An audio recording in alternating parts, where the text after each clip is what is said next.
मैं आपको कहानी सुनाता हूं एक अनोखे वीर पुत्र की, जिसका नाम था छत्रपति शिवाजी महाराज।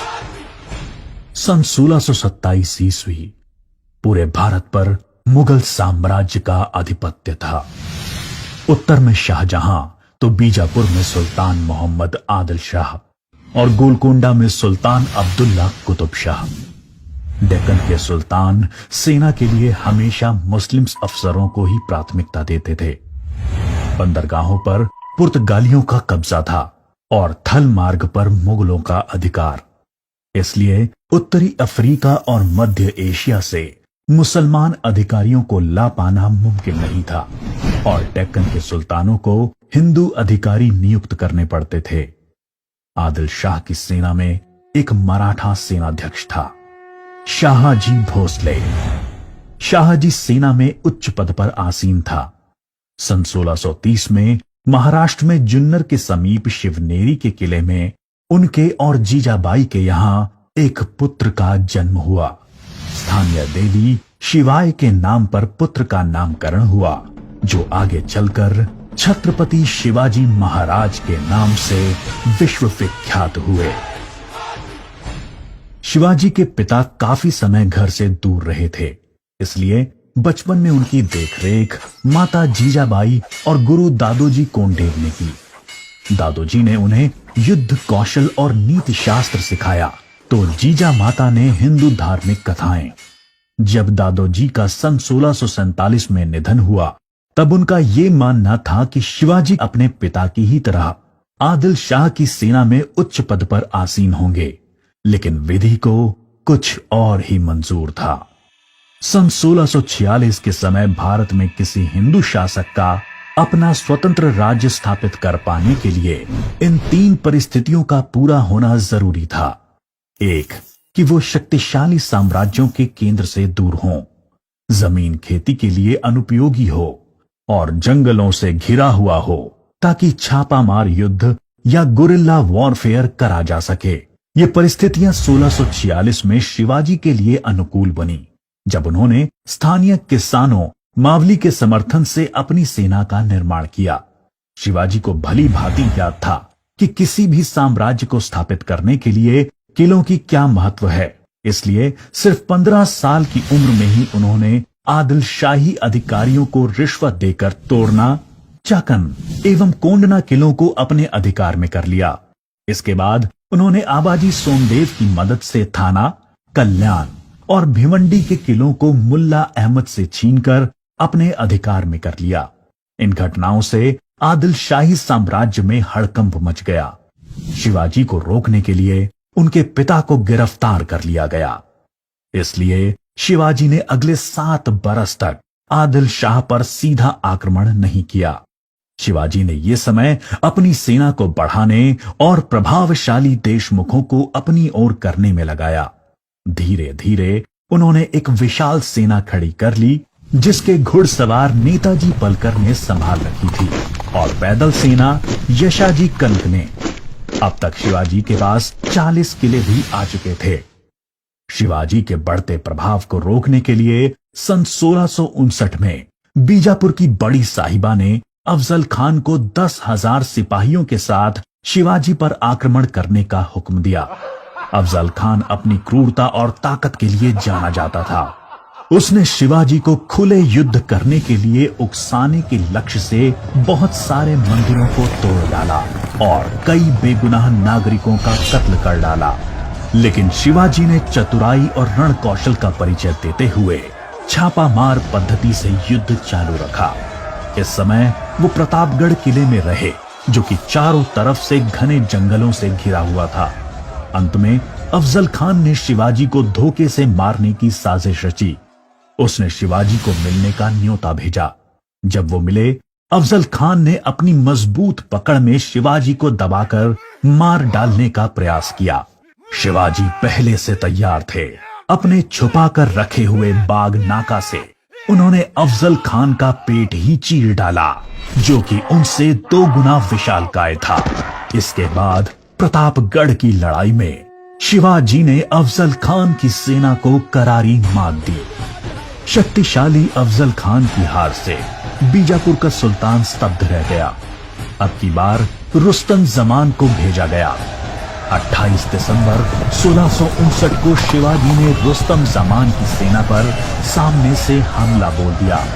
साथ ही उनकी सेना की 2 और टुकड़ियों ने दोनों दिशाओं से रुस्तम की फौज पर आक्रमण कर दिया। रुस्तम जमान शर्मिंदाजनक स्थिति में लड़ाई के मैदान से अपनी जान बचाकर भाग गया। सन 1660 में आदिल शाह ने अपने सेनापति सिद्दी जौहर को शिवाजी पर हमला करने के लिए भेजा। शिवाजी पन्हाला किले में थे और सिद्दी जौहर की सेना ने किले को चारों ओर से घेर लिया। शिवाजी ने सिद्दी जौहर को मिलने का न्योता दिया और जब वो मिले, आदिल शाह को संदेश भिजवा दिया कि सिद्दी जौहर उनसे गद्दारी कर रहा है। इससे आदिल शाह और सिद्दी जौहर के बीच लड़ाई छिड़ गई, जिसका फायदा उठाकर शिवाजी एक रात अपने 5000 सिपाहियों के साथ पन्हाला किले से बाहर निकल आए। बाजी प्रभु देशपांडे ने न सिर्फ सिपाहियों के साथ दुश्मन सेना को उलझाए रखा, जिसकी वजह से शिवाजी सकुशल विशालगढ़ पहुंच गए। इस लड़ाई में बाजी प्रभु देशपांडे को अपने प्राणों से हाथ धोना पड़ा। उनको महाराष्ट्र के इतिहास में एक महान योद्धा माना जाता है।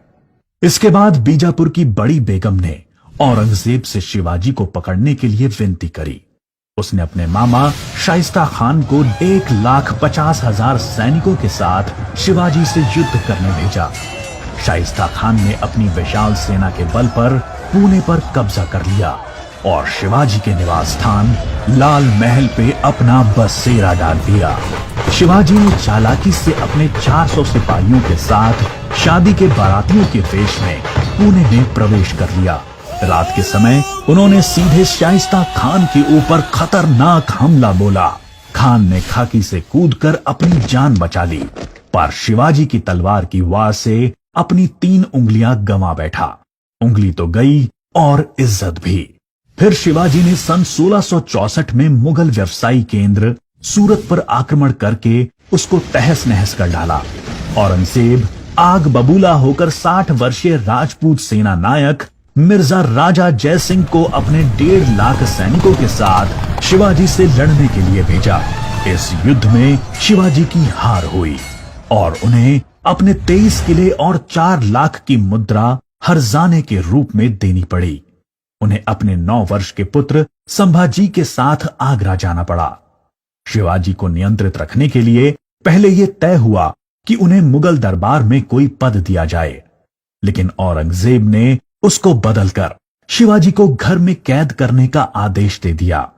औरंगजेब नहीं जानता था कि यह गलती बहुत महंगी पड़ेगी। शिवाजी ने बीमारी का बहाना बनाया और अपने स्वास्थ्य को ठीक करने के आशीर्वाद के लिए साधु संतों और फकीरों को रोजाना मिठाई और उपहार भेजने की इच्छा जताई। एक दिन वो खुद श्रमिक के भेष में सामान के डब्बे में संभाजी को छुपाकर बाहर निकल आए। वो मथुरा, काशी, गया, पुरी के बाद गोलकोंडा और बीजापुर होते हुए रायगढ़ पहुंच गए। 1670 तक शिवाजी ने कई लड़ाइयां लड़ते हुए 4 महीनों के भीतर अपने राज्य का बड़ा हिस्सा मुगलों से स्वतंत्र करा लिया। सन 1671 से 1674 तक औरंगजेब ने भरसक प्रयास किया शिवाजी को अपने अधीन करने का, लेकिन वो बुरी तरह से असफल हुआ। उसने अपने उत्तम योद्धाओं जैसे दाऊद खान और मोहब्बत खान को शिवाजी से लड़ने भेजा, लेकिन सबको मुंह की खानी पड़ी। इसके साथ ही सन 1672 में अली आदिल शाह की मृत्यु हो गई और बीजापुर सल्तनत की स्थिति में चला गया।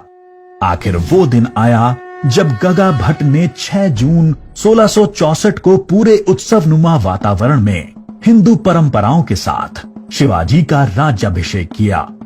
वो मराठा के राजा बने और कई सदियों के अंतराल के बाद हिंदू रीतियों, तिलक, जनेऊ और वेदों के उच्चारण के बीच किसी राजा का राज्याभिषेक संपन्न हुआ।